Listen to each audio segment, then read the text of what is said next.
በአሁኑ ሰዓት በዓለማችን ላይ በየዓመቱ በሚሊዮኖች የሚቆጠሩ ሰዎች ሕይወት የሚቀጥፍ አንድ ስም አለ።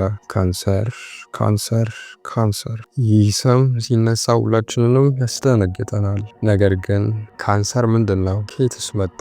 ብዙዎች እንደሚሉት የዘመናችን ርግማን ነው ወይስ በሰውነታችን ውስጥ የሚፈጠሩ የባዮሎጂ ስህተት? ዛሬ በዚህ ቪዲዮ ካንሰር እንዴት እንደሚጀምር፣ ለምን እስካሁን ፍጹም መድኃኒት እንዳልተገኘለት እና በሰውነታችን ውስጥ የሚደብቋቸውን አስገራሚ ሚስጥሮች በጥልቀት እንመረምራለን። እስከ መጨረሻው አብራችሁን ቆዩ፣ ምክንያቱም መጨረሻ ላይ የምነግራችሁ መረጃ ምናልባት የእናንተን ወይንም የምትወዱትን ሰው ሕይወት ሊያድን ይችላል። ሰውነታችን ከትሪሊዮን በላይ ከሚቆጠሩ ትንንሽ ሕዋሳት የተገነባ ነው። እነዚህ ሕዋሳት በየቀኑ ይሞታሉ፣ በአዳዲስ ይተካሉ።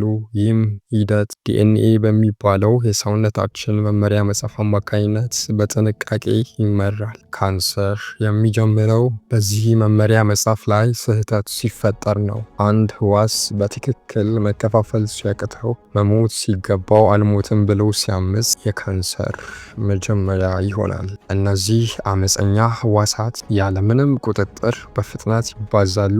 ይህ ስብስብ ነው ቲዩመር ወይንም እብጠት የምንለው። ካንሰርን ልዩ የሚያደርገው አንድ ሚስጥር አለው። እርሱም መሰወር መቻሉ ነው። ሰውነታችን በሽታ የመከላከል ስርዓት ኢሚኒቲ ሲስተም ባዕድን ነገሮች አድኖ የመግደል አቅም አለው።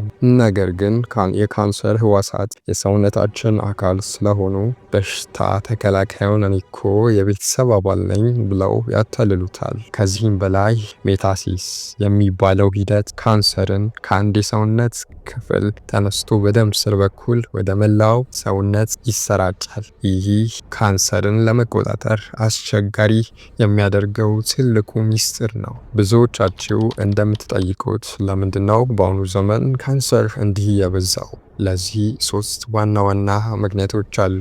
አንደኛው የአኗኗር ዘይቤ፣ የምንመገባቸው በኬሚካል የታሸጉ ምግቦች፣ ስኳር የበዛባቸው መጠጦች እና እንቅስቃሴ አልባ ህይወት ለካንሰር መራቢያ አመቺ ሁኔታን ይፈጥራሉ። ሁለተኛ አካባቢያዊ መርዞች፣ የምንተነፍሰው አየር፣ የምንጠጣው ውሃ እና የምንጠቀማቸው አንዳንድ ቤት ውስጥ ኬሚካሎች የሕዋሳቶቻችንን ዲኤንኤ ያበላሹታል። እድሜ፣ አሁን ላይ የሰው ልጅ የመኖሪያ እድሜ እየጨመረ ነው። ሕዋሳቶቻችን በቆዩ ቁጥር ስህተት የመስራት እድላቸው ይጨምራል። ይህ ለካንሰር ያጋልጣል። ታዲያ መፍትሄው ምንድን ነው?